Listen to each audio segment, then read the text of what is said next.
Welcome to the Digible Dudes podcast. I'm David. I'm Reed. Reed, today we have Scott Hill on, co-founder of PERQ, PERQ, to talk about their new, well, what did he call it? He called it the automated leasing assistant. That's his terminology. Yeah, you poked him on terms, and I think vocabulary is super important, but I feel like all of these things that are coming out these days are like, they all kind of blur together and sound the same. So we didn't quite get into it with him, but differentiating yourself in the market as you have, as other people use automation, leasing assistant, AI, it's going to become more and more challenging for folks. Big time. I didn't want to dwell on that. I'm sure he wouldn't have wanted to either. Obviously, it's also still a chance, I guess, for him to differentiate, but they are blurring together. And so it made sense to me the further we got in the conversation. He started talking about consolidating all that stuff.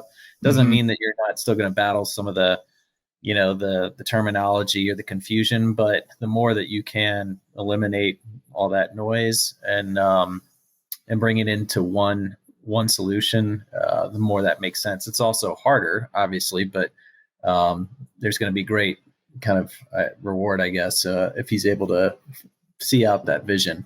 It was good for us, at least for me. You've spoken to both him and Robert from BetterBot more frequently than I have, but hearing the two of them within a couple of weeks was super interesting. And again, I didn't want to bounce too much back and forth, but just how he's thinking about it, and obviously how BetterBot is, because they're definitely competitors, but I'm also now I have a better understanding of where their kind of, I guess, nuances, differentiators are and where their vision is.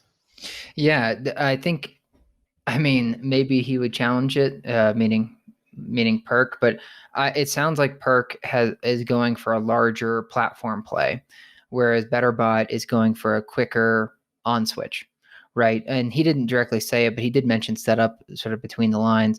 I think there's definitely like, obviously every apartment has different needs, right? We're not a fit for every apartment, neither are either one of those techs, but it was super interesting to hear how they're approaching things differently. And I thought Scott handled it really well, like coming just a couple weeks after BetterBot.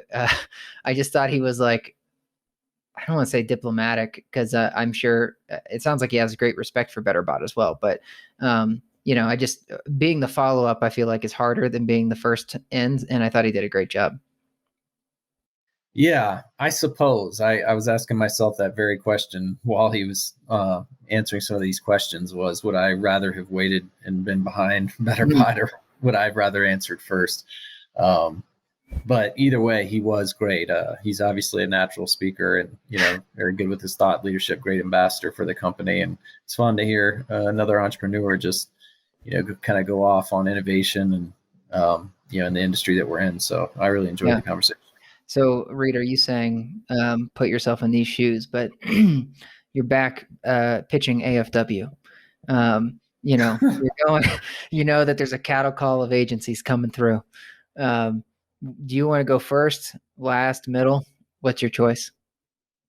Well, the cattle call is a little bit different. I say that because people are exhausted, and so I always wanted to be in the first half, like in those agency, all day events. But you didn't always get the luxury. So in the event that you knew you were towards the end, you better come up with something fun and creative, and you can't just rely on jelly beans and popcorn to wake everybody up, But with something like this, like I said, I think I probably would prefer to be on the follow-up, and have the privilege of an hour and a half of hearing my competition talk through their company and their roadmap. Yeah, I was just reading some more behind the scenes of Terminator, the first one, like trivia, and they were saying that Stallone, originally they weren't going the Stallone angle. They have lots of other folks they were gonna look at, because I guess Cameron wanted, or sorry, not Stallone, Schwarzenegger. Cameron had he wanted Terminator to like blend in as an everyday thing, so that you're scared of, like, I don't know who it could be. But apparently one of the folks really late in the process, they didn't name who, dressed up in like a black leather jacket and put like makeup on his face that he had scars, or like his face had been ripped or whatever, like already up. And I'm like, that's how Reed wants to come in if he's the last meeting of the day. It's like you want to like try to go all out on this. And what are you going to do if you're going to try to follow Schwarzenegger up on that one? So Yeah, no doubt. Well, little known fact, and I'll make this quick, but I struggled as a pharmaceutical rep and standing out, going behind 2 or 3 competitors, literally with the exact same drug set, if you will, as myself. And that's very common in pharma. Like, you're like, well, if X plus B plus Y minus Z doesn't work, then use my drug. And it was just kind of ridiculous. So I was like, how am I going to do this? And not one that is overly theatrical, but my first year on the job, I actually shaved half of my face and detailed the doctors for about a month like that. I looked ridiculous. But my point is if you don't have this drug, which was metformin, then, or if you only have half of this, then you don't have the full treatment. You need to tie it to thiazolidine. Good God, I can't even say it anymore. It was a real tongue twister, my drug. But anyways, I'll leave it there. You got to do what you got to do, but to stand out. Didn't you get like Rookie of the Year that year?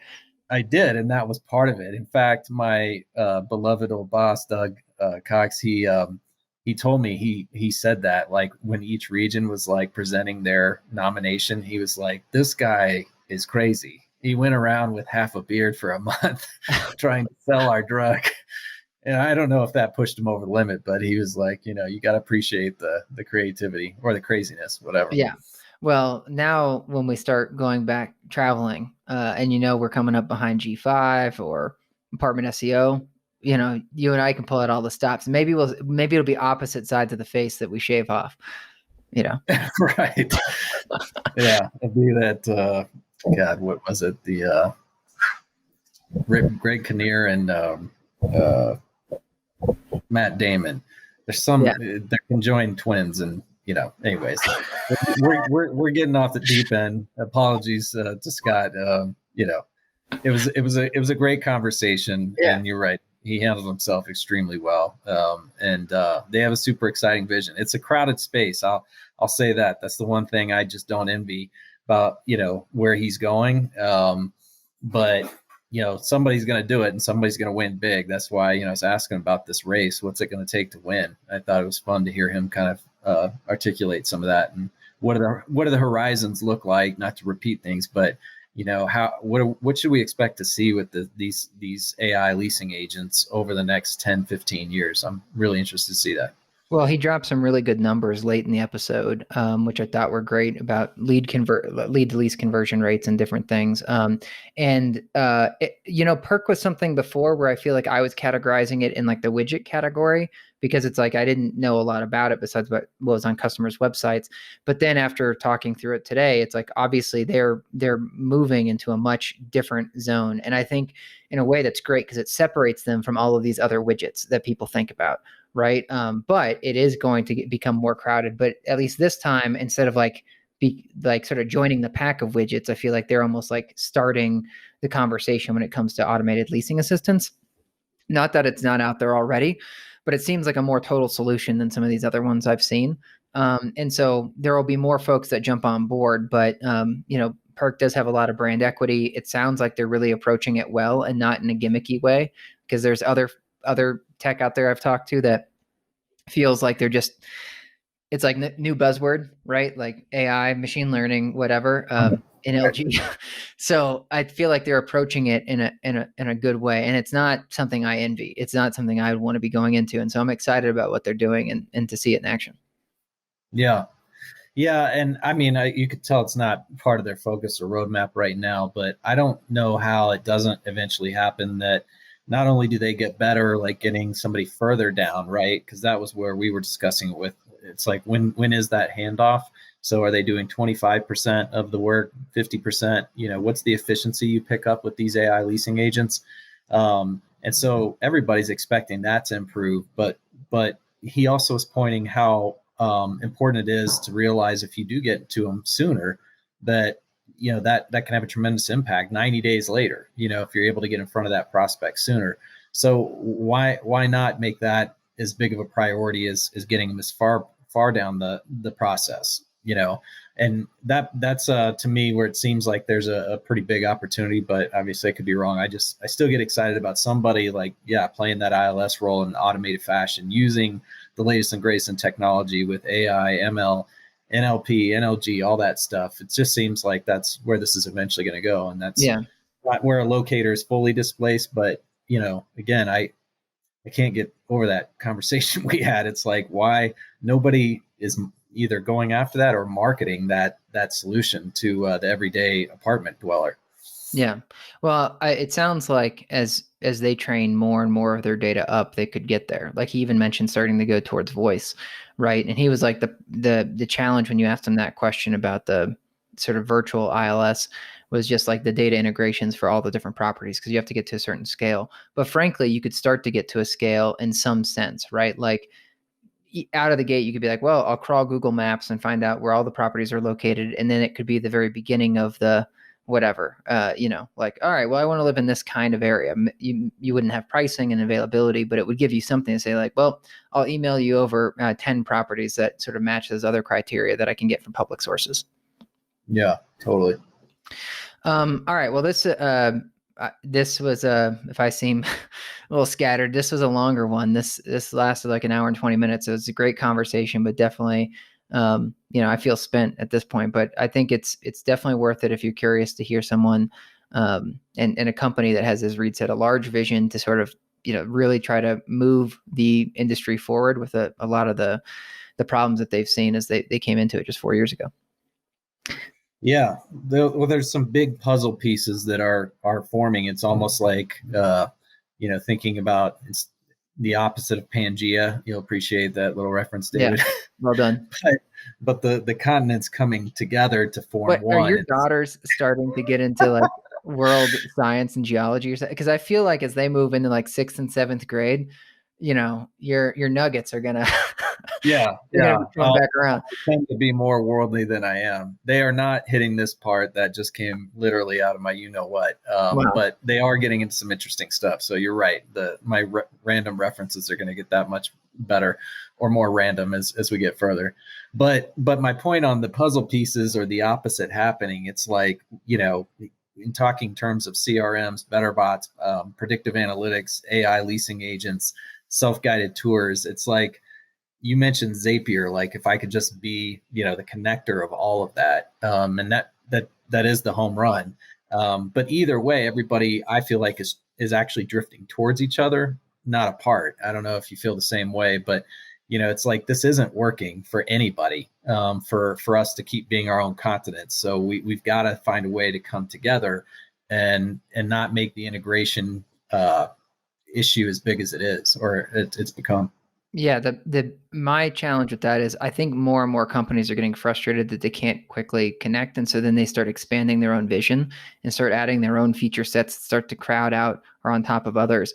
And because this industry is so fragmented and slow, right? Because well, there's so much to go in there, but it's just going to become a bigger and bigger problem. It's not like, people talk about a winner take all, but this industry is nowhere close to a winner take all like scenario. I think it's only going to get worse. We haven't hit the bottom of like the integration woes yet. It's just going to get worse. But that's where I think there's that opportunity to be that, universal adapter like a Zapier or something for everything. Because then if someone did that, it would allow everyone to start to stay in their lane and focus on what they do best instead of starting to just crowd feature sets on top of one another.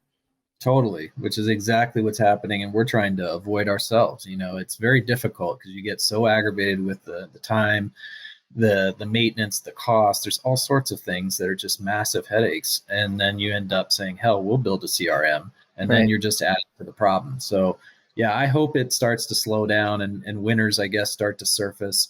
But on the other hand, we're big on competition. Like it's good. He said it himself. He's like, it's great for the market. We don't want to all have to default to the same, technologies or platforms.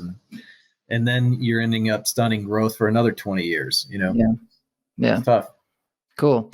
Well, it's a good episode. You might have to listen to it in 2 parts, but this is a fun one, so stay tuned.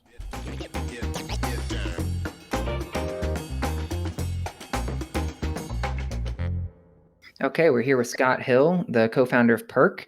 PERQ was launched back in 2001 in Indianapolis, out of all places. The company focuses on multifamily, home furnishing, and auto dealers.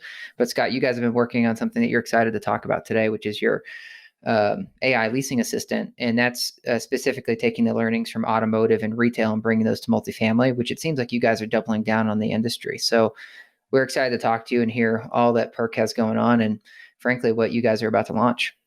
So Yeah, let's thanks for having yeah, Scott, why don't you give us, we usually start with like how you got into things. I know when we spoke, I don't know, 6 months ago or so, Reed and I were tickled by the similarities to our own backgrounds. If I remember correctly, you started in newspaper, but why don't you give us the like the little quick little history of PERK? Because it sounds like there's been several Yeah, iterations of the company, and then the we'll 20 get into what you guys are doing.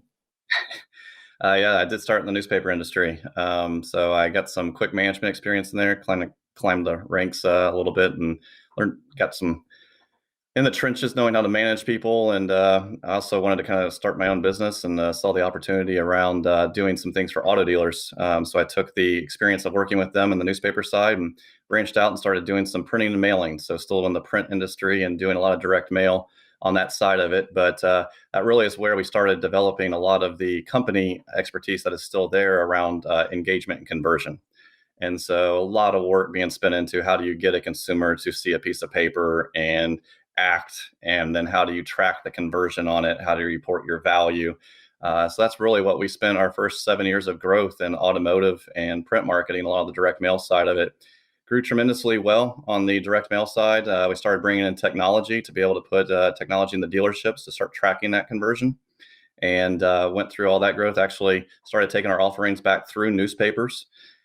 And then the little thing called recession, 2009 hit, and everything kind of imploded during that part of it, and really kind of exposed a lot of where we could be doing better. But also, it was kind of a time to say, is really print marketing going to be what's going to continue to be able to fuel our careers? Because I had partnered up with my best friend from college, and still best friends, still partners. So it's the longest marriage I have. And as you guys know, as partners, it is like a marriage, right? Lots of communication and making sure things keep humming nicely. But when we got done with that recession, it was really kind of starting to lean into, okay, we started doing a little bit of technology. We have this skill set on engagement and conversion, and let's really start focusing on the software side of things. And so we started really kind of putting the software in the automotive. We then started taking that to retail. And then about 4 years ago, because of our retail offering, we were working with Court Furniture. And a manager at Court actually said, your solution would be really nice for multifamily. And it was like, really? Well, do you mean apartments? So that's kind of how novice we were at the time. And so we started kind of working with some apartment complexes in Indianapolis, kind of testing that out.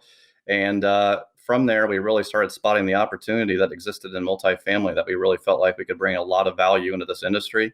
A lot of the things that we saw in automotive and home furnishings, we were a little bit too far behind from where the market had already taken off of in automotive to really feel like that we were going to be able to be a dominant leader in there and bring the value we wanted and the fun we wanted with our careers without raising a ton of money.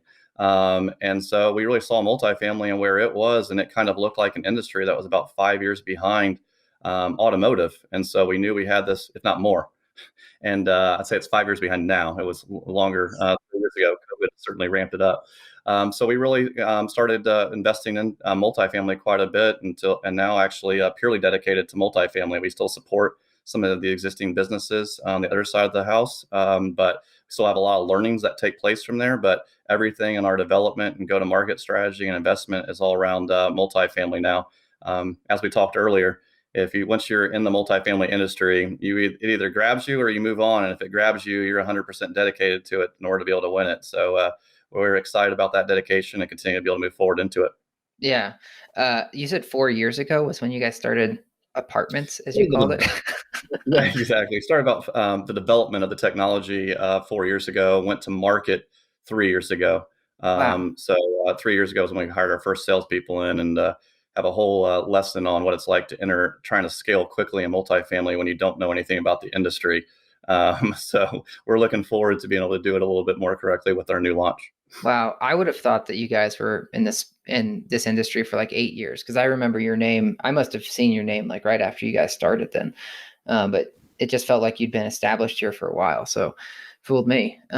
Also, I'll do a quick aside as we like to do, but you said tracking print effectiveness and now digital, obviously. What is harder, tracking digital, like ROI and effectiveness, or print? So it depends on what part you're talking about on digital. There's a lot of access to more data on the digital, but then you start getting into a complete, as you all know, the which touches, multi-touch, everyone taking credit for different things. When you put out a direct mail piece and then they bring in the direct mail piece and then they buy a car, you're quickly able to track that and that we did this. So that part was harder to end up creating the technology to be able to bridge that online to offline. But and so there's pros and cons to both of it. We have taken that online to offline tracking into multifamily to where we take a lot of the conversion and lead IDs and then be able to bounce that back into the conversion into the systems within multifamily to be able to not just see the digital capabilities, but also what ended up taking place across the actual lease that occurred at the property and then be able to track that back up into the digital channels. So we had some learnings from it, but I certainly enjoy the digital side of things a lot better. The process of being an entrepreneur, when you create an amazing direct mail piece and it's working very well, and then you see a competitor rip it off and have it 2 weeks later, I certainly enjoy the different moats that you can put in place with software to be able to have at least a little bit more differentiation as you continue to build out a complete strategy. I was saying that kind of tongue in cheek because you would think digital would be better and easier, but I think that overall print has been more simple to prove in the past than digital, which just doesn't make sense to me. I'm sure Reed has some comments here, but also what's funny is that competitive analysis. Like if you're monitoring your competitors in the physical world, that tends to also be easier. Like the direct mail piece, someone brings it into you versus the online ads. And you would think like, oh, monitoring your competitors' online ads is easier than what they're doing in the physical world. But it just, this digital thing, it's like sand in between your fingers or something. It just like slips away. So I find digital harder than the print. Well, Reed, I expected you to like bite on that. If I ever thought you'd do anything, it's bite on print versus digital. Yeah. Well, I think the thing with print that was shifting right as I was leaving, because the company is just about 4 years old, so similar timing as far as how long we've both been in multifamily. And I too had the same reaction when somebody mentioned the word multifamily. I was like, "Do you mean apartments?" So it's kind of funny how quickly it changes. Yeah. But is that, the one-to-one is still there, meaning like a coupon or a mailer or something like that coming into a dealership. But where we were starting to look, which I was looking forward to, I'll be honest, is seeing if we could scale like beacons or something else that would show the store traffic that was coming in after a campaign. Like if you were running on Wednesday, what did that actually do as far as a lift? Because we weren't ever getting credit. And when I say we, I just mean in my past life.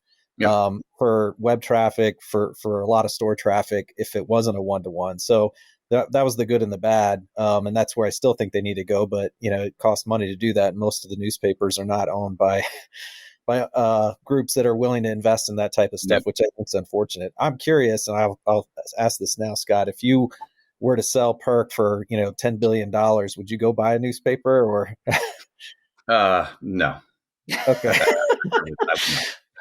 I've joked with David, I mean, it would be fun. Like, I think, as you become an entrepreneur and move into the digital realm, like to have a return and how you would operate and run a newspaper differently for somebody that's obviously been in upper management there. I just didn't know if same here. I mean, there was tremendous access to consumers and a platform to be able to branch off. And we know where, apartments.com came from, cars.com, career builder. So there were some companies that took amazing advantage of that platform and the rest just kind of missed it.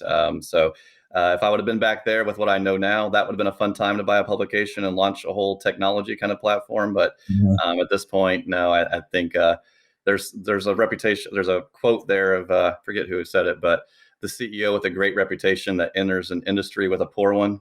It's the industry that keeps their reputation. So I don't want to go into that industry and fight those battles. Totally. Well, you noticed Reed's hair is getting more cropped. One day he's moving towards the Bezos. I'm sure he'll start that as Halloween, and then next up he'll think he's he's arrived. All right. Well, Scott, let's talk about what you're trying to do today. So you said you've been building this tech for 4 years, but launched something 3 years ago. But now it sounds like you guys are working on a new bigger, better, whatever, leasing assistant, right? So why don't you talk us through what was it 3 years ago that you guys put out there, but what has changed now that you've been working on, so furiously? Yeah, so 3 years ago, we took a lot of the solution and I guess, the thought process around what had been successful in automotive and retail and brought it to multifamily. And it was all purely around a lead conversion strategy. So leveraging interactive experiences, putting them on the website. At that point, we had calls to action in different places on the website, and it's since moved into more of a hub and controlled solution in a corner of the website, but all designed to be able to give prospects information that causes them to want to share more information about themselves to get information back. So think about, let us help find the right floor plan for you. And we'll ask a bunch of questions to help be able to give a floor plan recommendation or down to the unit recommendation. Is this the right neighborhood for me? And we'll have an integration with Yelp, and we ask a bunch of questions. So a key thing there is that the consumer doesn't ever feel like they're filling out a lead form. They're answering questions very quickly with clicks to be able to give information about themselves, because they know there's a recommendation coming back. And then we collect personal information about themselves in order to deliver that recommendation. And we now have captured a lead with a tremendous amount of lead data on that prospect without the prospect feeling like they went through a 20-page lead form. So we had great success on conversion with that. And it's what we've scaled up to this point with. But there were some interesting things that kind of emerged through all those learnings, which is one, just the awareness that the industry does not necessarily value a lot of leads at this point.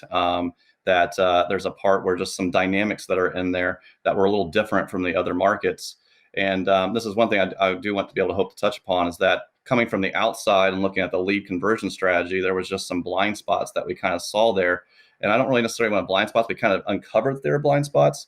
But at first, it was just kind of like, we have a lot of things we want to ask why to, because we're hearing things that are just different than what we've heard in other industries that may seem like the norm in multifamily, but this is not the norm in other industries. So we're not saying it's wrong, but we certainly have some things to be able to say why and what to learn more into on why does this industry think this way. And so we learned a lot of those. And really what's emerged is that we knew we had to address some of these areas that were holding back the industry from really being able to take advantage of an increased lead conversion opportunity. And that's really what took us to the AI leasing assistant release that has a lot more capabilities around not just lead conversion on the website, but really trying to be able to bring a complete solution together to be able to address a variety of pains that we kind of saw in the industry.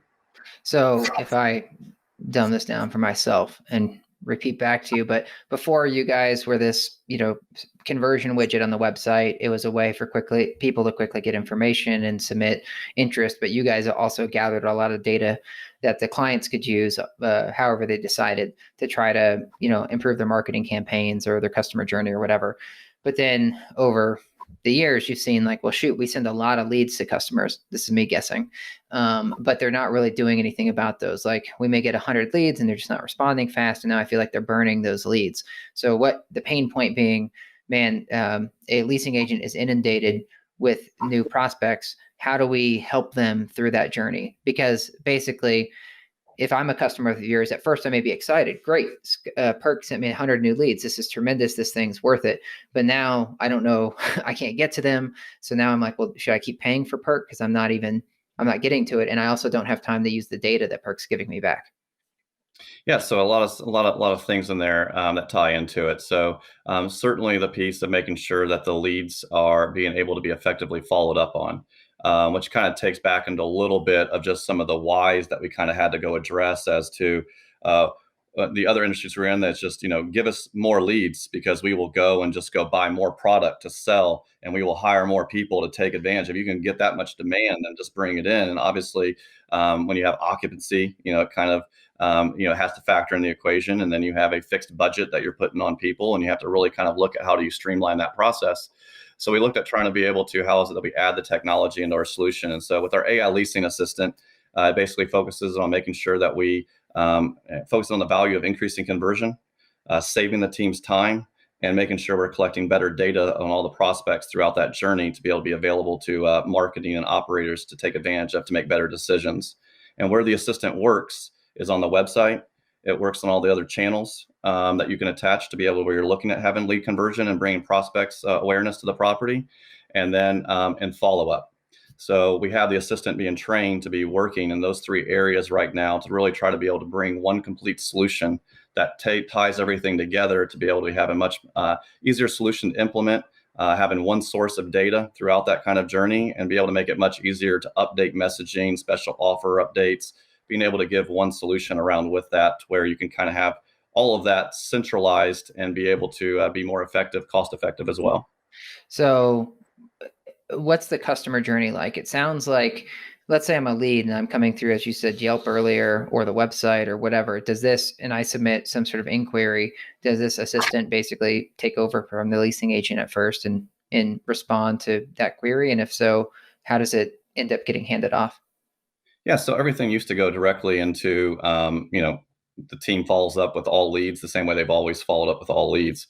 So now we're basically putting the automation in place to be able to make sure that our software is doing that initial follow-up, responding to questions that it may have that we've already aligned with the property on how it's going to be answering those questions. And then working towards scheduling a tour. So we answer the questions and keep trying to be able to recommend that next step. So it's working 24/7 on the website, on channels, and on the follow-up. And then looking for the right stages to where if there's a question that we can't answer because it starts getting down into the nuance, we think of the leasing agent as being the empathy and the nuance that a human needs to deliver, but everything that is in the efficiency and the effectiveness of conversion, we want our assistant to be doing. And so together they become teammates to where we're relying on the technology to be doing all the work that the leasing agents really don't want to be doing and then can't do it near as well, just because of the time and the consistency and the repetition that's involved. And then also the 24/7 component of being there when the consumer wants to be able to be there. And so and then we then know when to be able to hand it off to the leasing team if there ends up needing to be that individual touch needed in order to be able to get it across the line. And then that all kind of ties into there on between the website channels and follow up on how that messaging aligns into what kind of capabilities we have possible across that one solution. So I'm guessing a lot of this would happen through email, right? Like if I submit a form on apartments.com, your assistant can intercept and do some basic questions, or maybe beyond basic. But what's the does it need to get to a certain point, like the schedule tour, before a human will jump in? Or let's say this is happening at noon and I saw this lead come in, but the leasing assistant's going back and forth. Then can I jump into it and kind of kill out the leasing assistant?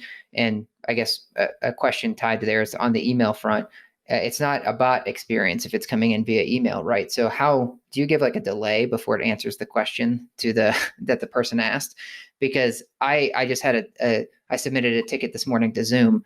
Zoom double billed us on stuff, right? And this is the third time I've submitted tickets to Zoom to say, hey, stop double billing me. And their bot or whatever, I submitted a ticket via email. It responded within like 60 seconds, thinking it knew the answer to my question. I was like, no, I've already used your discount code. I want you to fix my invoice. So that was not a great experience to me, even though I got a quick response. I was like, just get me the human, please. So walk into that. Yes. So I think the first thing on anything that you're doing on AI and automation is making sure that you're being upfront, that you're trying to be able to help the prospect be able to have information quicker, and then be able to give that release lever when necessary of saying, I want to speak to someone. What we're trying to avoid is the leasing agent having to be working a process with prospects when the prospect is not wanting to be speaking to someone yet. So this kind of comes back into a little bit of the overall strategy kind of part to it with multifamily, is all leads being treated the same process being applied to all leads the same, and really thinking that this leasing journey is all the same for every single prospect. And so you put all that in place, and at times you have your leasing agent trying to follow up with prospects before the prospect is really truly wanting to engage with them. And then all of a sudden they're now removed from the process when actually that prospect would have been willing and wanting to actually be wanting to speak to someone. So how is it that you look at trying to be able to capture the data to try to be able to align all that into the right timelines and messaging, and we like to call it the right message at the right time, leveraging the data that we've captured to really be able to know when we're automating the reach out, and then what information to reply to, and then what is then the humanizing component in the technology that knows to be able to not be trying to trick the prospect. That's where you can really get yourself in trouble, is if you're trying to pretend to be something you're not.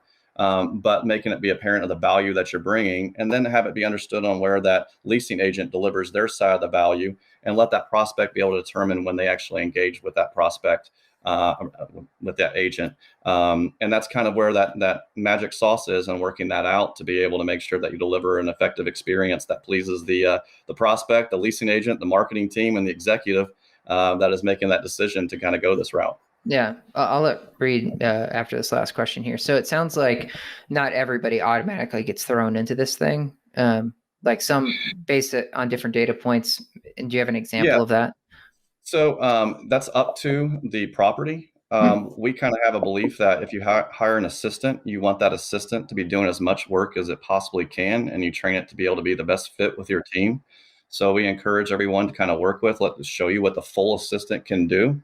But if you're in a point where you're like, I'm not quite ready to hand off all of that work to the assistant. So think about if you were to hire an assistant on day 5, you might be a little uneasy on what that looks like that your assistant is taking on. By day 90, you may feel like, yeah, you know what? I'm not going to make this podcast. Can you run it for me? I think it's a part of what you get comfortable with the assistant on doing. But we really try to take it to where there's no reason for the leasing agent to get involved unless there is a question that we cannot answer, because all of a sudden it's so nuanced on the question that is taking place. The technology is not picking it up, and definitely says, let me bring in my teammate from the property to be able to help answer that question. The prospect is saying that it knows that it's needing to speak to a agent, or a tour gets scheduled. And then now this is where you're starting to really have that leasing agent be able to be the ambassador to the prospect, and not feeling like they're having to be this machine running a that should be a machine-driven process in the CRM, but it's all human-driven. So those are the 3 ways we really say that this is really only the time you need to get involved with the prospect, but there are the opportunities to be able to bring them in even before that if the property wishes to do so. Yeah, well, it sounds super cool because we've seen lead sources that generate, I'll just use like Facebook Marketplace. It might generate a ton of leads, but a lot of those leads tend to be unqualified, just not, they haven't been qualified basically along the way. And so then you end up disenchanting the leasing agent on them. That's exactly right. And that was the constant yin and yang there on how you actually get that to be able to come together. And that's one of the interesting things on, so I'm going to kind of talk about this kind of overall kind of blind spot, if you don't mind, on kind of the part that we kind of saw that was taking place in the industry, that after all these whys, we kind of uncovered that you use this word qualified leads, and then there's other things. And I kind of mentioned before that all leads in multifamily are thought of as being the same, and then you work the same process with it. And so one of the things that we saw in this overall technology is it's starting to just be embraced by everyone, right? I mean, you have stories of people turning on a dime on how they were thinking about using lead automation technology February of 2020 compared to how they felt in April of 2020, and embracing all different kinds of virtual tour technology. So it's all coming.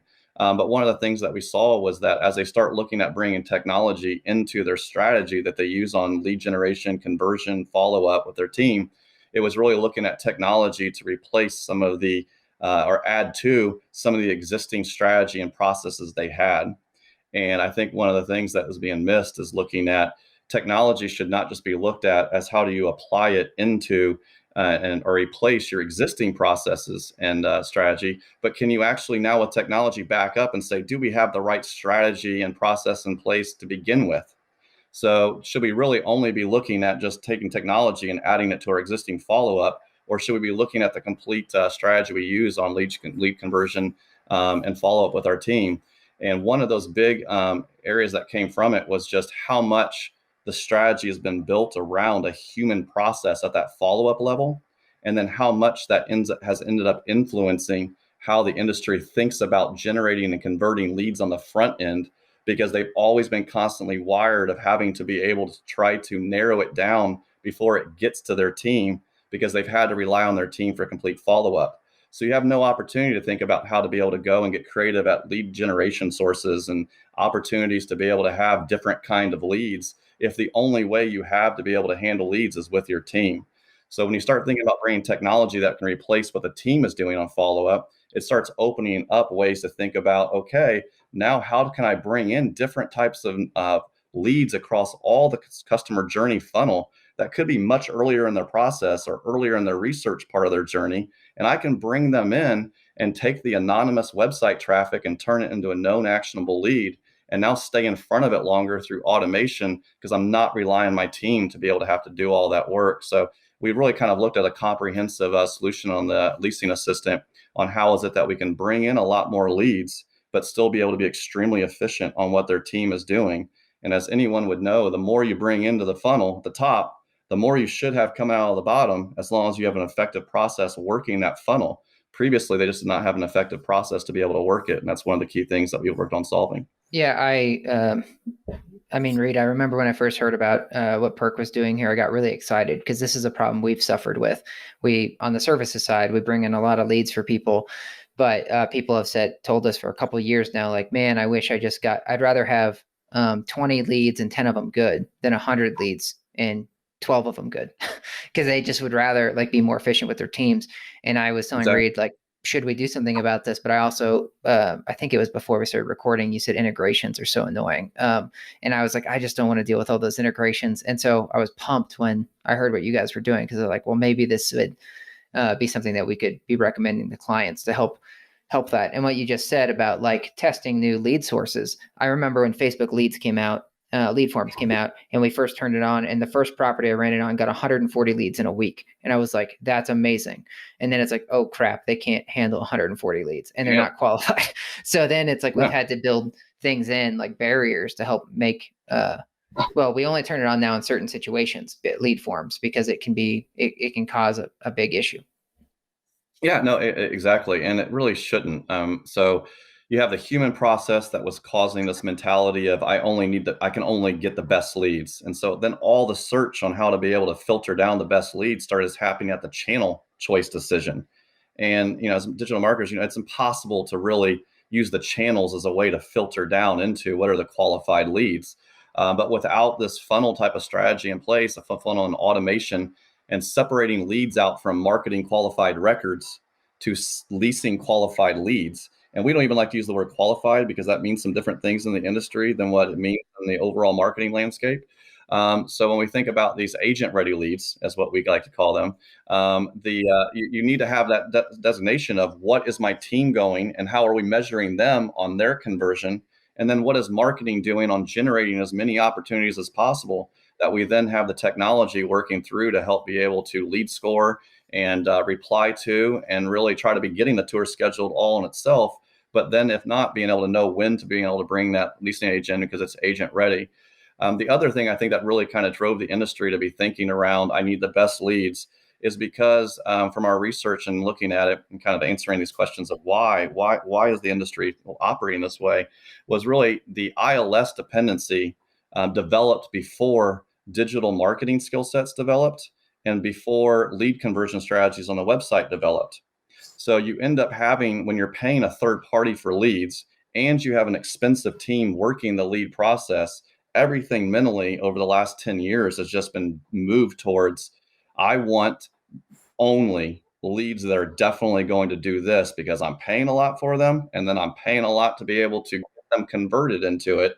And so now with the companies such as yourself, we've seen a lot more of this conversion solution taking place on the website. We knew that the industry would be getting towards what automotive ran into. You can see it now starting to look like an automotive website where boom, boom, boom, boom, boom, you have everything putting on things to convert on website. So this experience and this desire to capture website traffic is starting to happen. And so now with that in place, you can really start breaking free and get more leads from a lot of different areas through all parts of the cycle. But you have to be able to then now, what is your strategy on filtering that down to your team to where you don't overwork them? Well, Reed, what have you got? Well, about 80 questions. I figured, I didn't know if you want me to tell him, but if Digible sold for $10 billion, you were going to buy an ILS, right? It wasn't the newspaper. Right. Either or, just fun. No, I love your point though about kind of zooming out and trying to get more, I'll call it macro like insights. So many people, that get into technology, I think can't help it. You get very myopic, focused on, this one component, even when, you're going to market trying to educate your clients, that you don't see kind of through the forest or above the clouds. So that's great.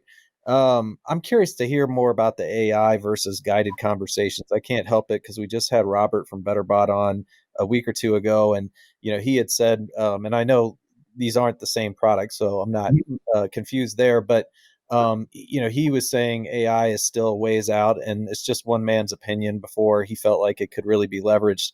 And so it sounded somewhat similar as you were talking about the process or the experience that someone should expect from this AI leasing agent, to the guided conversations he was talking about.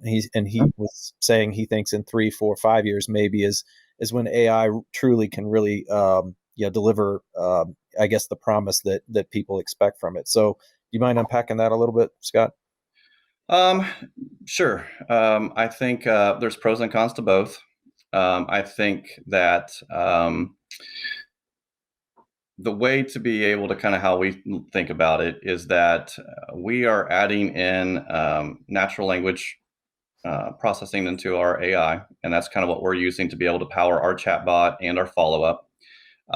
There is a great deal of work at continuing to be able to enhance that. By adding that into a proven solution that is already there that clients are valuing, it becomes a great opportunity to be able to keep working towards being able to make it be able to be better and better and better. The value it is already bringing in terms of increased conversion and time savings is well worth the continued work to be able to keep perfecting it. I think with guided conversation, you can get to where you don't ever have anything. You can answer everything that it can do. It never is going to not do something that it was set up to do. It doesn't mean you're answering everything that the prospect wished it wanted to ask. It just means you're not giving it the opportunity to ask the questions in a way that you can really be learning. And so we've had to set up all these strategies to where when there's a question that is nuanced, so I mean, occasionally you'll get somebody being funny and being like, can you tell me who's going to win the election tonight? We're never going to answer that. So if you start figuring that in, then it's like, okay, you're going to be off on some questions you're going to answer. And what we just know and pick up, and it's just like, this doesn't something I recognize. Can you please rephrase the question? So we're kind of being able to continue to be able to keep adding those in, but you're programming it in to be able to recognize different intents. So what are the categories of questionings that it's being asked for?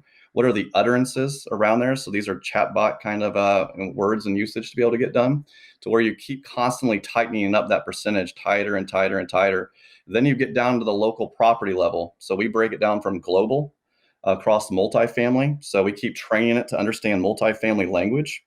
And then that is just the universal, apartment person in Texas is asking a lot of the same questions as someone in Indiana would say. Then you get down into local level where somebody in San Antonio might be asking about proximity to a canal. Someone in Indiana might be asking, in Indianapolis asking about a canal, but they might not be asking that in Kansas City. So then you start seeing all these questions that are at the local level and you start programming it down on the individual property level. And so that's a lot of infrastructure. And that's why we've been building for the last 18 months around being able to have all these capabilities to be able to answer that. So my simple way of being able to say this is that with guided conversation, you can quickly exhaust the opportunities to take it beyond to be able to keep doing more. It's hard. You can't do text messaging with it. You can't do a lot of the reply follow-ups and follow-up. So you quickly exhaust the pros that exist with it, even though you've eliminated some of the cons in starting off. On the natural language, it is an exhausting process to keep eliminating the cons, but the pros just keep getting larger and larger as you keep adding into it on the ability to enable text messaging to take place, the follow-up, quickly be able to answer different languages, continue to be able to build onto it. We look forward to being able to add voice part to it as we keep adding into it. So that's where we kind of see the little difference why we made the change to natural language. I think you see some of the other companies that are adding in follow-up, they're using natural language as well. You see the large platforms that are adding in natural language. So I think it's going to get there. I understand Robert's position. I think that it's the same position he kind of is forced to take at this point with the solution that he has. But even he was saying that he would be sees where it would end up being at natural language in a period of time. And I think that within a solution that is valuable still to to the clients in a big way already, that being able to add in that time is actually now, and it will only continue to be able to get better over the next few years. Yeah, well, I really appreciate that transparency. It makes a lot of sense. So you briefly mentioned some of the other folks coming into the space using the natural language. It Mhm. seems to me this is going to be one of the most competitive battlegrounds, if you will, within multifamily over the next decade. Sure. Right now, I think we are seeing, I don't want to say the maturation, but reporting is still a battleground. But that was a big piece, right? So when you think about the competition in this space, what do you think's needed to win? It seems like you were just saying it's going to we start global, then we get down to the property level. So Yeah. just the amount of data that you're taking in, but how do you win this race as you think about the next 10 years? So I think when we think about chatbot, I think everybody's going to have one, and they're all going to be pretty much about equal to each other. The technology that you're using to keep building it, as long as you're continuing to do the work on it, it's going to get there. And then you're going to have some chatbots that can get to 90%, some get 80%, 80%. That value differential, some of the features and bells and whistles, you're going to start to get to the point on to where it's like they're all good enough and the price point's there and everybody's has one. I think it's going to be what is it tied into in the overall solution that is actually a solution that is solving a problem, not just the feature capabilities within the chatbot. So for us, it is not necessarily just about what the chatbot on the natural language is doing. That's just a piece into the solution on the website. So when we talked about the website, the channels, and the follow-up, we are tying together chatbot, the conversion widgets, the existing CTAs on the website, able to tie in other CTAs to the chatbot on the website. So then you reduce all of these independent vendors hitting all over the website that creates a horrible experience for the prospect that's having to enter. Oh, yeah, I did want the special offer. Here's my information. Oh, I did want to talk to that leasing agent. Now I want to talk to a human. Well, here's my information.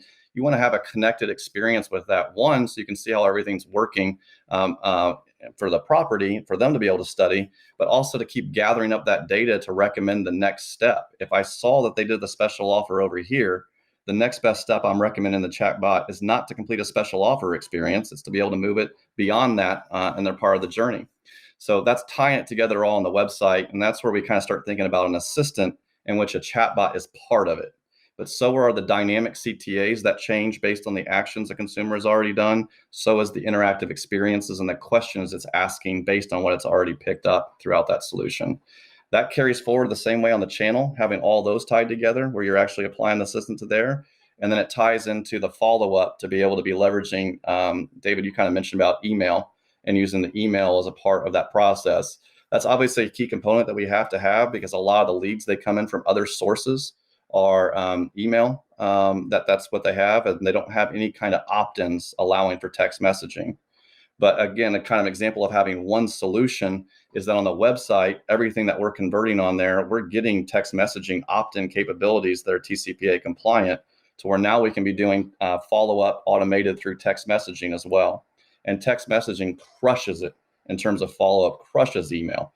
So all of that starting to be tied together, and not to mention when you want to change something, having that be able to be done across the complete solution, all that, because it turns out you want to make an update to the property. You have a new amenity you've released or a special offer changes.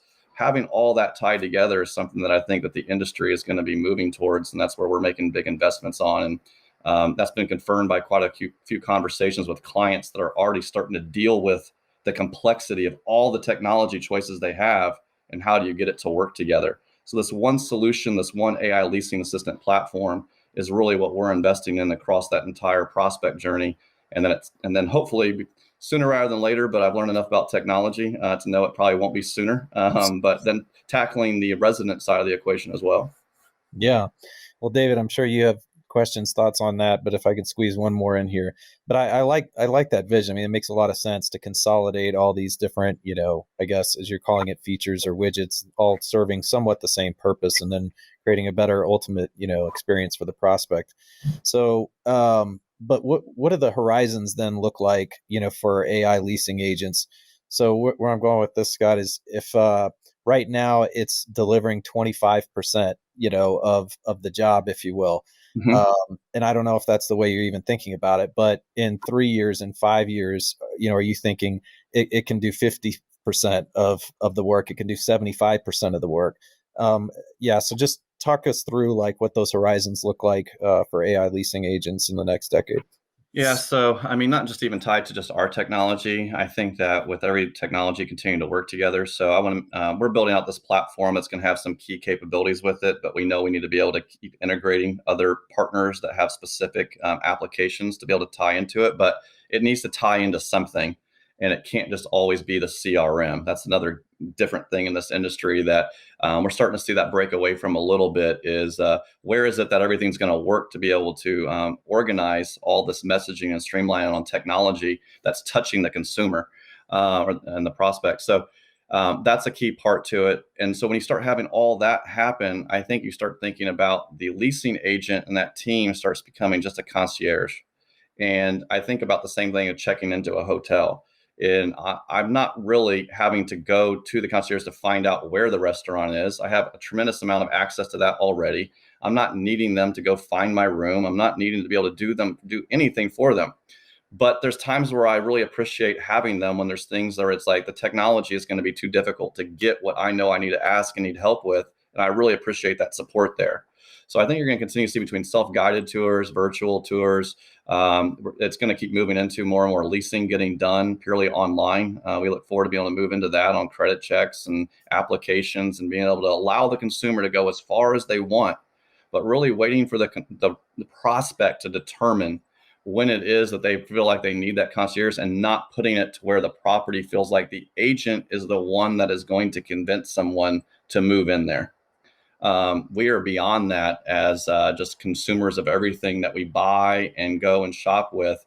We can self-serve ourselves, and we want to be able to do that. Enable us to self-serve us to be able to choose to buy your product. But you better be on call when I really want your help to help me choose what parts of your product or how to buy your product, or help me answer some questions that I don't feel comfortable relying on reviews, technology, in that process. And the industry is starting to go through a little bit of that leap of allowing more and more of that to happen. And I think that will only continue to do more so. So I'm not sure whether I can answer it on a percentage basis, but I think that the prospect would answer that question to say, let me take it as far as I possibly want to, and then be available to when I need you. And I think the technology has to earn the respect from the executives of property management companies that we can create the conversion, create the engagement where they can feel comfortable removing their team away from that process. So that's kind of I'm not sure it was a short answer, but that's my answer. No, it's really good. David, I have to ask this because you'd end up saying you'd tell me to ask this later. So, any thought about moving the AI leasing agent up even further in the funnel? So, meaning, I don't want to say replacing, as we all kind of joke or not about technology replacing people, but we had a conversation with a locator, a founder of a apartment locator, and Dave and I were both kind of reminiscing. It's like we didn't even really know that apartment locators were there for us when we were living in apartments. So I feel like, I mean, that's a separate topic, but that they haven't been super effective in marketing that. But imagining that that's going to play its course and there's going to be less apartment locators in 10 years, not more.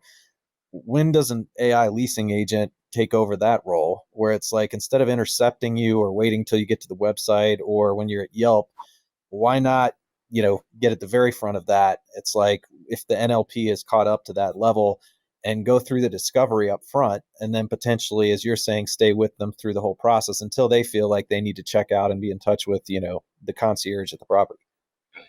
Well, I can tell you, I have been in multifamily long enough that the thought of the data and the integrations to have everything working together and the permissions from everyone to leverage all that happening is the major undertaking. I don't think it's the technology challenge. I think the AI and technology to be able to power that would be there. It would be coordinating it all to where you could be able to have it. What's the threshold? You almost kind of start working on a different ILS approach, right? Like, what percentage of threshold of properties do you have that would be allowing all the data? How do you get all the integrations of the data to come together? And then how do you have it be enough of value to where the prospect feels like, yeah, I'm getting enough access that I can just leverage this to happen, that there's enough properties that are on that it's valuable enough to me to go this route. I think the technology would be there. It then becomes it's the people are your biggest opportunity, also become your biggest hurdle. The technology will be able to do it. It's then going to be trying to be able to bring all that together. But I wouldn't surprise me to be able to see that eventually happen. It's kind of almost a little bit of an AI ILS is kind of almost what you kind of represented there in my mind. Yeah, which is going to get me at some point to the cost model, but then you could win on both sides because you're there for the property, but then also you're kind of getting the ILS revenue, if you will, where it's like I'm an aggregator, helping like with this ocean of options here, like at the very front. So, anyways, yeah, David, go ahead and Scott, I just imagine on the prior or the current version of PERQ that we're all familiar with, I just imagine you didn't have that many dependencies on other companies. Like you probably were able to build that and like, all right, now if a customer wants it, we can go with it, right? But with the new thing you're talking about, integrations have come up a few times. I just imagine now you are dependent on some other companies with the integrations. So that Reed asked a little bit about the moat, and you answered that regarding chatbots and how they're all going to be the same. But I guess this is almost open ended about like what keeps you up at night with this. Cause I'll tell you, like we've tried I won't name names in this case, on air, but we've run into companies that we think are a great fit for us to plug into. And they're like, no, we see you as competitors. And then they won't play nice. In this industry, I'm sure you've seen is super locked down compared to automotive, for example. It seems like things are more open, which is crazy because automotive seems more competitive than apartments, but this industry has been trained to lock everything down. So I guess it's more around like what keeps you up at night and how do you continue to build that moat, or what would you consider to be your moat? Yeah, I go back to that platform and connecting all the things together. I think that the industry is just, so I was having a conversation with an executive at a large company, and I was excited to hear her vocalize the fact of there are so many choices right now. I'm exhausted on being able to think about these choices, and I can't imagine what it's going to be like to get them all work together to be able to have the brain experience that I want. And so kind of it turned into the analogy of, you can imagine we all know how hard it is to get different departments to work together to accomplish a great experience for our customers, right? Even just us as a company, it's a lot of effort being put into that. Then at the property level, they're all trying to do it. So imagine trying to manage, 4 or 5 different technology vendors to do that amongst themselves for just you at an individual property level. So we really feel like that continue to be able to build this platform that we've invested so much into the technology of integrations. There's going to continue to be more and more technology hit from startups coming into this industry. You've seen it in the last 3 years. We're part of that. BetterBot, part of it. Immediately, all these different companies popping up.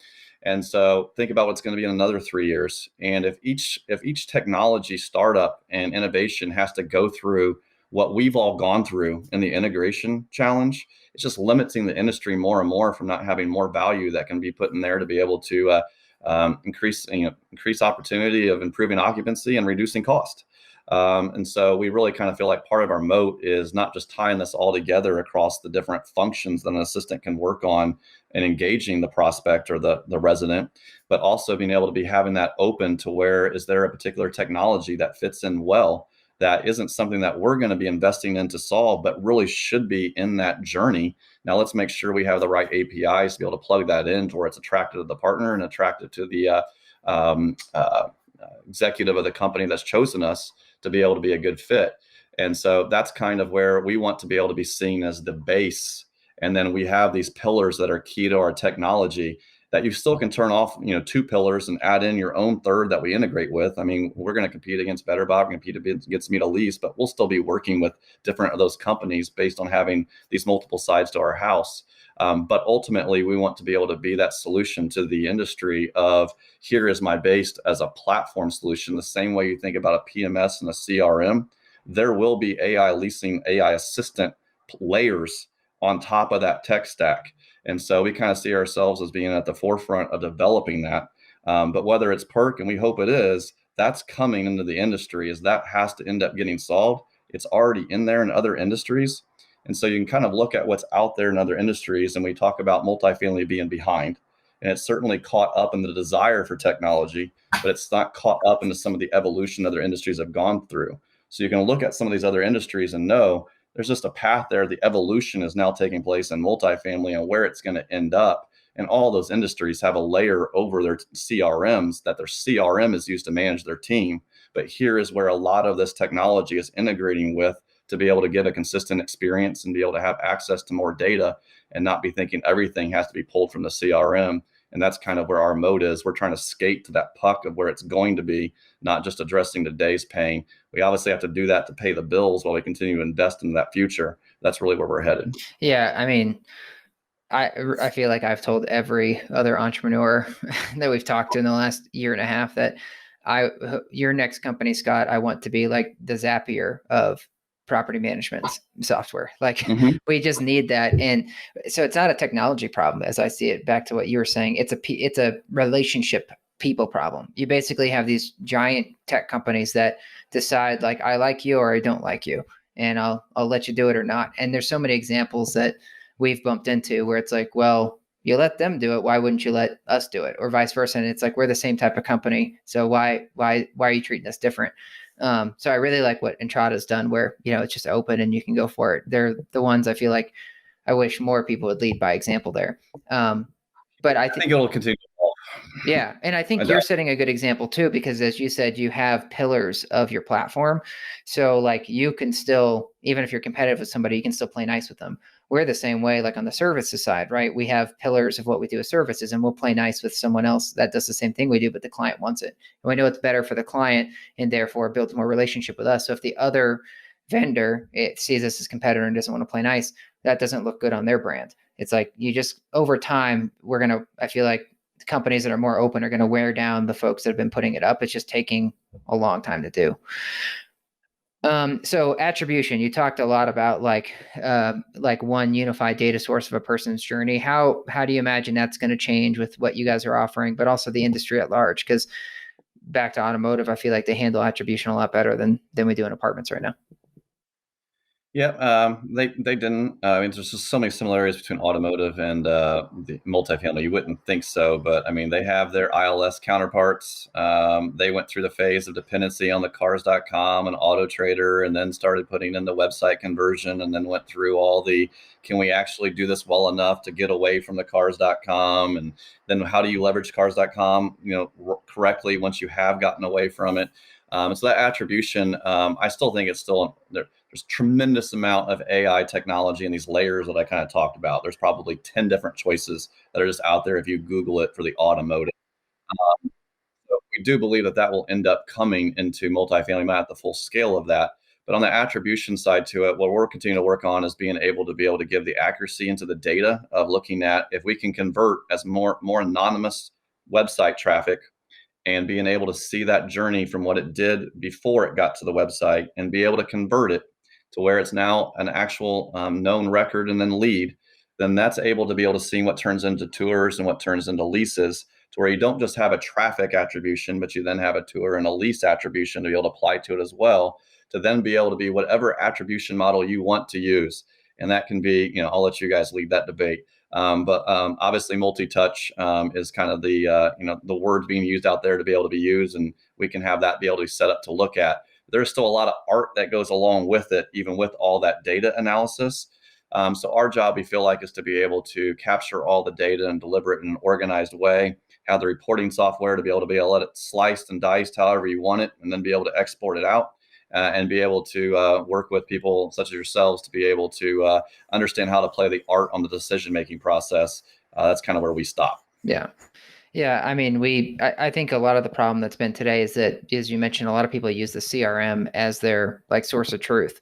And that's, every client I talk to is like, well, that's not a very good source of truth. And when you talk about these other like multi-touch attribution, like those current CRMs that they're using kind of as their data platform don't accept like other attribution channels. So I was wondering if like your platform will basically start saving some of that information. Now, it would be a big friction point for a client to have to go into your platform to do that separate of their CRM, but I could see you quickly having to go there.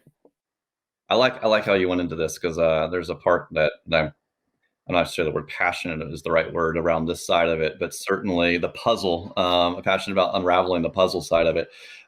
So the CRM being the source of truth, that's something that we're starting to see that being able to be broken away from. It needs to be the source of truth for the team's interaction with the leads the team should be engaging with. As a marketing source of truth and an overall channel attribution source of truth and everything, it just is going to have inadequacies, the same inadequacies that every other industry has uncovered and kind of gone through. An example of this is that PERQ is not a lead source. We've had to get the industry away from being able to say PERQ leads. Like, we are not a lead source. We are a solution that is being applied to all the different lead channels and sources you have to be able to help convert it better and be able to bring more data. And so an example of this as a CRM being a source of truth is that if it's a website lead and you want it to be able to be coded as a website lead because it was last touched there, we then can have all the data that actually proves all the attribution that took place before it came to the website and we converted or whatever channel it was. But when it goes into your CRM, it's going to say website and it's not going to say PERQ. So you're now not able to evaluate how your assistant has been doing, and you're not able to see all the channels into it. And so that's a clear-cut example of saying you're only getting a partial information to understand all that was taking place on getting to that lead, to getting to that tour, to getting to that lease. So we will have all that technology on the customer journey there for marketing to be able to really see that path of what's taking place there that can then be exported and driven into any system that they want. And then the CRM is where the team is being able to be managed effectively. And we are starting to see more and more requests for our data to be going into BI solutions, so business intelligence. So being able to have those reporting solutions and starting to see that happen just shows a little bit of this evolution starting to take place where, okay, here is what I'm really using to manage and look and review everything. And so now it creates the opportunity to be able to pump better data into that for them to analyze overall conversion and overall data and really get a macro picture versus thinking all that should be housed in the CRM. So we're excited to see that progress taking place. Yeah, totally. I mean, we see that more and more now. I feel like we've had to talk about that since the beginning, but it's people at the beginning used to push back on us a lot. Like, well, does it integrate? Do you guys integrate with whatever, Yardi, RealPage, and Trada? And it's like, well, no, but could you pull this report for me? And they're like, I don't know how. I'm like, well, then why do you care if I integrate if you don't even know how to pull the reports I'm asking you for, like your rent roll? Like, if you're not going to use it, then why is that a sticking point? And now folks, yeah, they still have that report problem, but they feel like it's a prerequisite. But it's funny how many, I guess I'll say, vendors actually don't need to integrate, or because basically they've had to find ways around it because those platforms are so basically a lot of the business models can't work the way that they're going to charge on it, like based on the fees they want to charge if they'll even let you get the API. Yeah, we've swallowed all that down because while we don't feel like that, a lot of the data in those areas, even if we could get in there, you can't. And like what I just said, if you even wanted to, you can't. Yeah. But we still have to be able to operate with all of them just because of what our assistant is doing. Mm-hmm. But that doesn't mean that every single data point has to be able to be in there. And so that's like fully aware that you may not want to be able to have to use another system to manage yourself by, but that's different of where your marketing team may be going and getting more information. That doesn't mean your leasing team needs to be getting into another system to work with a leasing technology. We don't want to change any of the internal processes that are taking place with the leasing agent and how they work with a CRM, except to be able to make them much better and much more efficient at their job. But that doesn't mean that everything the assistant is doing needs pumped into the CRM because it can't possibly get all the data that was valuable into there. So here is this reporting layer we can provide. And then when you have a partner integrate with us, now here is that combined data all in one place. And then if you want that to go into BI solution, then happy to be able to do that. That is a more progressive way that the multifamily industry is starting to evolve into. And you can see them following the journey that took place in automotive that went through that evolution just 5-10 years a little earlier. Yeah. Well, Reed, what other questions you have? I feel like now's about the time that you throw something from left field, So, I'm ready to catch. Scott's ready to catch. These are still going to be pretty connected. I'm trying to stay focused here. So I want to hear about the cost model. One of the things we've struggled with, the more technology that hits this industry, like it or not, it's like they have different expectations of what they should pay for things. We've gotten grouped into things that are entirely different than us and we believe have very different value, yet, it's still like, well, I'm accustomed to paying this, so this is what I'm going to pay for you guys. And you don't have to divulge, obviously, more than you want, Scott, but how you arrived at that, performance-based models obviously have taken off, in particular on the ILS side. And it would seem when you think AI leasing agent, you're accustomed to, okay, I pay you when a lease comes in, but you're acknowledging up front that's not really where we're going to be, at least now. We're more about trying to get them as far as we can, and then comes the handoff. So yeah, I want to hear how you guys are approaching that. And then the second question, I might as well get out before I forget, but getting back to how do you win this race? You mentioned the NLP, how it's just going to keep building on itself. It would seem to me that that's going to be one of the keys to carving out a good share in this space. Is you need to train up the NLP as fast as possible. So I didn't know if there's ways that you guys are going about that. You already have a good sized portfolio, so that's an advantage for you. But are there any other mechanisms that you guys have it planned? And again, if you can't share, I understand, on how you're going to accelerate the NLP component here. So first question's cost model, second question's accelerating the NLP.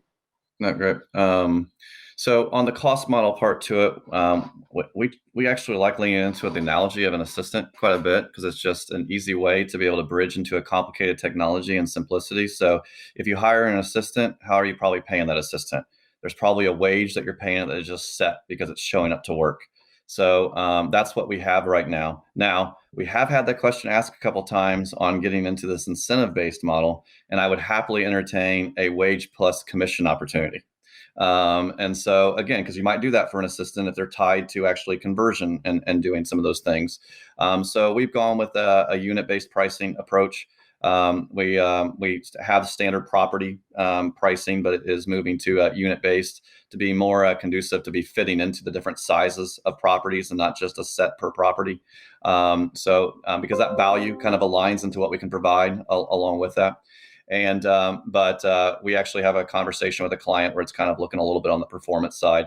People always love the idea of performance, but then it gets complicated on budgeting for it. So then you start having to put layers into what are your maxes, and then companies get concerned on, well, if you don't have enough of this, then are we actually getting paid enough to deploy the assistant? So I've been in a lot of situations, a performance-based model around conversion, and everybody loves the idea until you start getting into the math of it, and it's like, tell you what, why don't you just bill me $300 a month?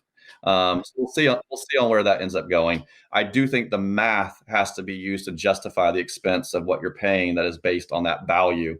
And we can very clearly, and I think everyone that's attached to conversion should be able to clearly be able to showcase that attached to the value of what took place in the dollars. In terms of the NLP and to be able to race to be able to have that, I think a lot of people on the, and you guys may be well versed in this part to it, so I'll just speak to anybody out there that may not be, is that the thinking that you have this AI and you kind of set it up and it just go and start learning and doing it. And there's two different things between the machine learning and then AI. So you can think about AI as the outcome of what has been created that you've trained the assistant to do. So if you haven't trained it to do, the AI can't go and do something crazy. Because it's only been trained by what you've set it up to be able to do. The machine learning and the algorithms that are there are all then looking to what should we be training the assistant to be able to get done. And then you start looking at what is that data showing.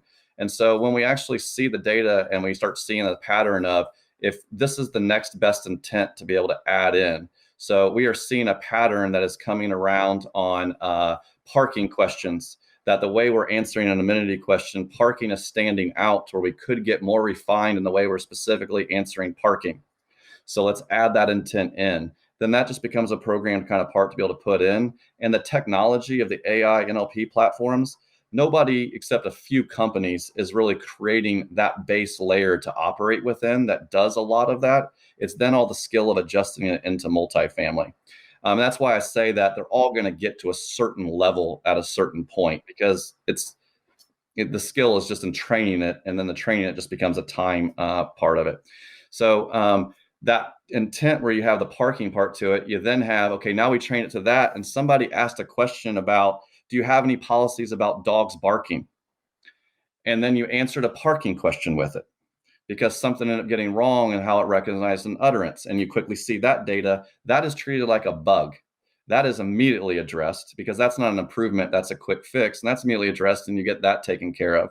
And so you end up having AI trainers. So you have the machine learning that's looking at all the data, facilitating percentages of what things are taking place.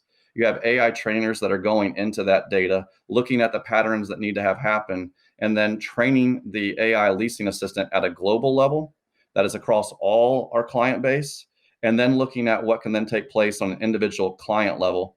And the individual client level gets set up on a pattern to be looking at how that is progressing, and that is updated on our business reviews that we have with the client monthly to be able to showcase what was being answered, what wasn't answered, and then now here's what will be updated by our next meeting to be able to continue to improve the performance. And again, that is different between improving and then if there's any kind of bug in the technology sense, that an utterance was off that caused an incorrect question. We do not tolerate incorrect questions from our assistant. We will allow the assistant to grow and continue to get better. But just like any assistant you would hire in, there's a difference between continuing to grow and take on more work. And then there's something that if you had your assistant that was doing wrong, you immediately address that part that is not tolerated. So you kind of have all that part that's a combination of technology and team trainers, and then the process of updating clients, because we try to not have our clients have to be the ones learning how to create their own chatbot and all the technology and follow up. It's not there yet to think they're taking that on. And so we've set that all up to be a self-serve one solution to where they know they're working with a company that's continuing to make their assistant better. Yeah. Well, that's a nice kind of segue to my second question, which was the onboarding or setting expectations with the properties with this. So, does this thing get smarter over time? And then how do you quantify that to them? How do they know that? So that you can point to that progress. And then what role, if any, and it sounds like you just kind of answered that, we don't put really any burden on them as far as at least now. But I love the idea of technologies that require something from the other side, because obviously that means they're vested, but then also they reward right in the progress. And then the other, it's still kind of connected to this, but so how do you set expectations? And then what are the KPIs on the product side for you? Like when you think like usage statistics, things like this, what's telling you that you're moving the ball down the field there versus what you're telling the client?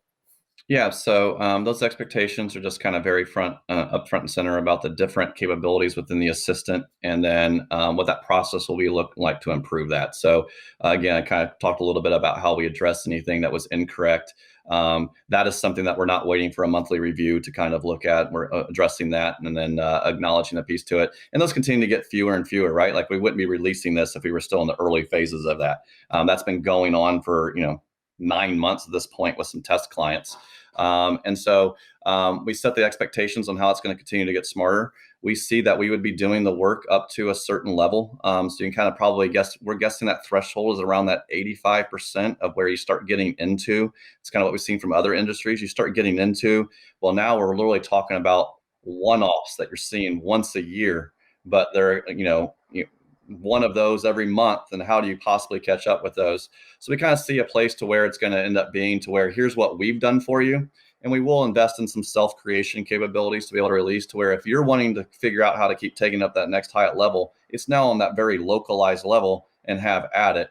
But we're not even positive the market's going to require or want that when they start seeing the actual questions that take it from 85 to the 99%. Like, are you really wanting to be trying to figure out how to answer to this level? Do you want an answer who's going to win the presidency? And then what was the second part? Just internally, like, usage statistics. Yeah. Like, is it, because part of me is like, well, if I was looking at this product internally, I'd say the less questions, before they are handed off, the better, if that makes sense, where it's like, we don't have to ask 80 questions because that's the no dig here, but apartment list, scenario where it's like 80 questions before you finally, start getting any kind of feedback. So how are you guys thinking about it So when we talked about the overall assistant, we kind of break it down into the website channels and follow-up. And so you start looking at engagement, what's like on the website, we're looking at a 20% engagement rate, or higher is really what we strive for. So that's kind of our average, and we keep trying to push that up. We have some new release items that we expect that to be able to go higher. What is the conversion from that? So we strive for that 20%. It's a little below that, but is rising up with some of these releases that we have. So that gets you down to this 4% overall conversion into traffic into leads, which is far superior in an average than anything that's out there. And so that's kind of that conversion kind of side to it. The chatbot then is on that part of that solution as well, that adds into the engagement and adds into the conversion. And then each one of our experiences, we think of the chatbot just because it's an overall part of the assistant that's on the website as another experience. So I'm getting a floor plan recommendation that is helping to be able to give me an answer specific to that. And then the natural language chatbot is when I'm wanting to ask a specific question that there wasn't an interactive experience to help be able to give that answer. And so then it has its own set of metrics in each one of those. And the chatbot then, because of the sensitivity to the nature of the answers, then has a special set where we continue to be able to kind of some of those percentages that I talked to in the process, we keep the client updated on. And then on follow-up, then that is the number of leads handled, and that's the kind of engagement process, what it's engaged like on the email percentage, what it's engaged like on the SMS, what questions were answered there. So we acknowledge what questions were answered both on the website and the follow-up. And then really that conversion percentage of what took place from each channel. And that's where, I mean, SMS is text is 8 times what email is in terms of triggering conversations to engage. It's phenomenally different. And so then at that point, then we're also then looking at the lead to tour percentage and time saved. So lead to tour, we see from the website being able to have a north of 50% lead to tour conversion on those leads that actually the team gets involved with. So a phenomenal percentage that is there. And then again, that is if they're letting the assistant do the full work versus maybe taking on some of their own because they just want to be able to feel like their team is doing more of that process. And so that is kind of what we look at on what's coming from the website. And then all leads ends up figuring into that as well. Don't have the SMS capability on that when you're taking in some of these other leads from other channels. But we expect to be able to have an overall 50% lift on the lead to tour when all leads and website, what we're handling on the conversion side, all tie into it. But then there's the time saved, and we allow basically the property to be able to help define their own formula how to calculate time saved. Tons of vanity metrics out there on time saved. I actually question on, was your leasing team actually doing all this to where I can say it's time saved, or can I actually just showcase this is the work that it's actually getting done that wasn't getting done before? So we calculate the hours that are saved on the leasing assistant, but again, allow that to be customized just so there's no argument on how we're calculating that. Wow. Yeah, that's one of the hardest ones. We talked so much. When we first went to market with Fiona, we were constantly preaching about the cost savings on the labor, and we just never were able to find a way to fully get credit for it. So kudos that you guys seem to have gotten further than we have. It's there to be able to kind of bring attention that there was work that we took on, but let's not argue about what the actual number is. Yeah, totally. Well, go ahead, David. I was just going to ask Scott for some metrics, some cool metrics that you guys had, but it sounds like you dropped a nugget there, a couple nuggets, but one, I heard 4%. Are you saying that 4% of website traffic, if they're using in your beta properties, turns into a lease effectively? 4% would turn into an actionable opportunity, so a record lead. And then, so it's like 20% engagement, 20% converts into from anonymous to known. And that's been that big change that, we see most websites at around this 1%, 1.5%. That's where we see some of these other solutions that are out there, again, because they're trying to almost not want to be converting it into a lead. We've seen some of these companies actually have that as a value prop, which again is just this blind spot of, you don't want to have a bad experience. You don't want to annoy the prospect, but you definitely should want as many leads into your funnel as you possibly can. Get them as early in their prospect and consumer journey as early as you can so you can stay in front of them. And so then that goes into this conversion of what we end up sending into the property. So, just depends on what the property is set up on that ratio that they want. And then when the assistant is doing the full work, we see about a 50% lead to tour of what was converted from the website into tour opportunities. And then from there, the lease conversion ranges across all the different properties, depending on what their occupancy is. And, is it a lease up? Is it at high occupancy? Were they buying us to more almost remove the work for their team? Or were they buying us to be able to really kind of increase the conversion? So that kind of varies from there. And then you're looking at about a 20% SMS engagement from text to actual conversation. You're looking about a 5% on the email. Yeah, well, that your website visitor to lead is 60% higher than what we've seen on average. So for the average, we've looked at, 2,500 Google Analytics accounts, and we see 2.5% is what we see most web visitors to conversion. So, and that's grown for the last few years, and that's kind of part of that transition, the evolution, the technology is happening. Yeah, and I would also say that part of that is that some of it's the data capture is better. So, like of what is what's getting counted as a lead now, like you were saying. I also think the websites are getting better. I don't remember if we talked to Robert about this openly on the podcast or not, but I would ask you like how, I don't know, just kind of asking you to gripe about it for a second on behalf of me. But I feel like this tech wouldn't be as needed if the websites weren't so bad. I feel like the industry's gotten like coached into having a 5-page website that's pretty bad for conversions, the way it's set up. And so to fix these bad websites, people slap widgets and bots and stuff on it so that they end up converting better. But I feel like your conversion rate on a website could already be double what it is today if your website wasn't just so terrible. You've obviously done a lot of different different industries, but I mean, do you feel the same way, or do you want to challenge me on that? I think that the websites always can improve. We don't ever want to have it be a feeling that if I had my website better, I wouldn't need the assistant on the website, because it's like basically if you're making the determination that you're not going to use any of the innovative technology that's going to continue to be able to be applied to the website. And we haven't seen that happen out anywhere else.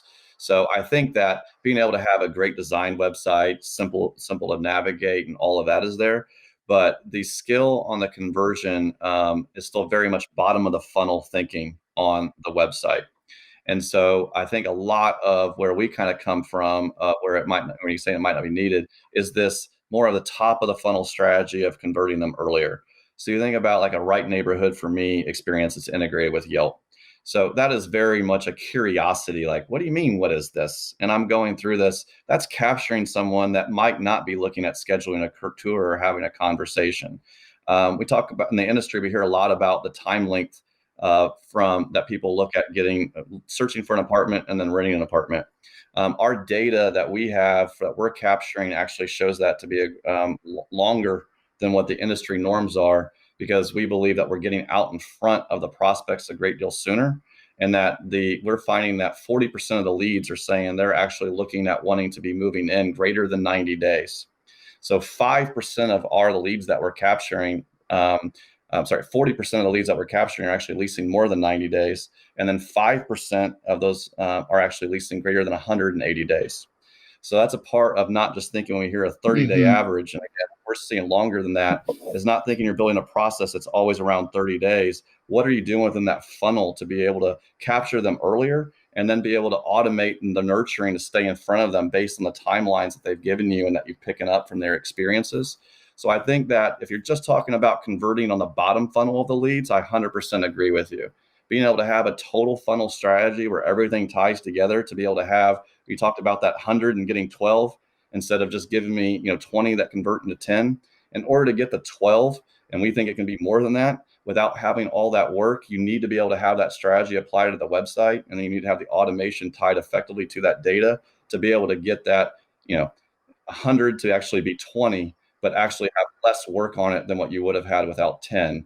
And so that's kind of where I would say I would agree with you, but then also challenge on that overall complete solution opportunity that exists there. Yeah, I dig it. I completely agree. If you look at any other business that you're going to launch, whether it's like a Repis place or something, they're always telling you to build your email list, build your client database, right? But when it comes to apartments, we try not to do that. I don't see websites that are trying to do email capture for like newsletters and stuff because, well, people don't have the capacity. They don't think about it that way. But to your point, like when we did a bunch of journey mapping 3.5 years ago, we were seeing that within 90 days of someone moving into an apartment, they've already decided if they want to renew or if they want to move. So that means you have 9 months that they're kind of like looking around like, well, where may I want to go next? But there's not a good way now for them to bookmark that. It's like, oh, I'll add it to my bookmark file on my browser, but there's no way to be like, well, sign me up for updates and stuff. I'd like to know more about this place. And so I think you guys are onto something there. Yeah. A little nugget of data. We were doing a study for a large client, and the lead to lease conversion on people who actually ended up renting greater than 90 days of the leads that we converted from the website was 35% higher than earlier in the journey. So do with that what you will on the part of staying in front of them earlier than what other clients were. we kind of were like, whoa, okay, this is awesome. This is actually a great value part to be able to kind of display what we're bringing to the equation. But it's also a part that if you're building up that database and you're staying in front of them more, you can start getting away from this hand to mouth investment of I need a lead next month, so I'm now paying expensive to be able to get it today. And it enables you to be getting away from ILS dependency more on that high cost, enables you to be able to explore some different, more affordable ways in digital marketing to be able to create more opportunities in that top of the funnel to where you get better gold, strong, pure diamonds at the end of it on what you're working with, because you put so much more on the top, but you didn't have to be able to be having to do all that work. So we were excited to see that kind of outcome happening. Yeah, that is super exciting. I can't wait to talk more about this after we wrap, because we see that concessions are also overused, and a lot of times you overuse concessions because you're like, well, shoot, I need 5 butts in seat today, right? And so you're like, Yeah. I'll give you $1,000 off. Don't worry about, or whatever. I'll give you 6 weeks free. And if you've been nurturing someone 3-6 months ahead of time, price stops mattering to them as much when they get down to it, because they've now been building up this dream around, oh, I'm going to live there, I'm just across the street from that, and I can walk to work. And then, oh, the price is more than I thought it was going to be. Well, I already built up this dream. It's okay. I'm going to move in, right? But when you're waiting for the last minute, then you start competing like an auto dealer, like on the last Saturday of the month. It's like, all right, well, now I'm gonna really give you a good deal. Yep. Man, Reed, I know we're already way over, but this has been fascinating. But do you have any last ones you want to squeeze in here? Well, yeah, it's kind of on that note. You just brought up concessions, and Scott, you said this early. There's a lot of other opportunities strategically to find value in this AI leasing agent, which makes total sense. I didn't know. I'm sure you're not looking to fully like move into something like revenue management in addition to, right? Like staying in your lane, but you could offer value in how to price. You could offer value certainly in digital marketing, like media mix. I would think creative. I mean, hell, I even think about search like keywords. It's like if you have the transcripts from all these conversations, then why not, help, port that into your AdWords campaign so that you're optimizing there. There's just so many opportunities. So I'm curious. The question in that is one of those more interesting, or do you see more likely than the other as far as leaning into and potentially like reporting on that? Meaning, like if I am looking at my PERQ dashboard, that I get the X's and O's of the reporting, but that you're also doing some type of lead scoring, or that you're offering some pricing suggestions or anything of that nature. I think that with what the roadmap that we have to be able to pull off the capabilities and what we're seeing for the prospect and the resident, that all these additional layers that are there, that's really where we get into partners on the prospect. So that side of the equation. So think like even a rent grata type of part to it. Like that is something that should be in the prospect journey. And so how do we bring that in the equation? So there's partner opportunities there. There are integrations. And then there are partner opportunities from all the data and ancillary kind of capabilities that it can bring. So when it comes into making recommendations on marketing, that is a Digital Fiona type of partner opportunity. We really just want to provide the data and have somebody be able to take it from there. Being able to we have a lot of data that could be able to use to be able to help be making some pricing capabilities. We don't have any desire to be getting into being able to be setting some of that pricing side to it, but there's a lot of data that can help be determining amenities that we're seeing everyone ask for. The floor plans, all of that now can be aggregated up. So when you start taking all that data we have across thousands of consumers on a property level, it then becomes useful at property, becomes useful at portfolio. Where I get excited and think about is just we're starting to see a lot of desire for our data in regional based. So we produce all that, and it's like, let me see what the renter's journey is looking like in the Southeast. What are they asking for? What are they looking for? As we aggregate all of that and then not share it from an individual property level, but then share it from here is what the macro level is looking like on what we're seeing take place and what they're asking for and doing. So that gets exciting to be able to find out, okay, where is the right company that can truly take advantage of that? Because if there's one thing I've learned in the technology side to it, we are heads down on what we know we can deliver a tremendous amount of value for. I've played the game of chasing multiple markets and developing too many different things and just being the entrepreneurial and love of the innovation side to it. I'm trying to play the winning business game at this point, and that comes from heads down the AI leasing assistant side to it. And then where is it we can surround ourselves with allies that buy into what we're trying to do to take advantage of some of this output that we're generating from solving that problem. Well, very wise words. And, David and I think some days we're still in the entrepreneurial, like, manic innovation mindset. And then other days we're like, let's stay in our lane and just, think in more practical business terms. But either way, you guys, constant reminding. Yeah, totally.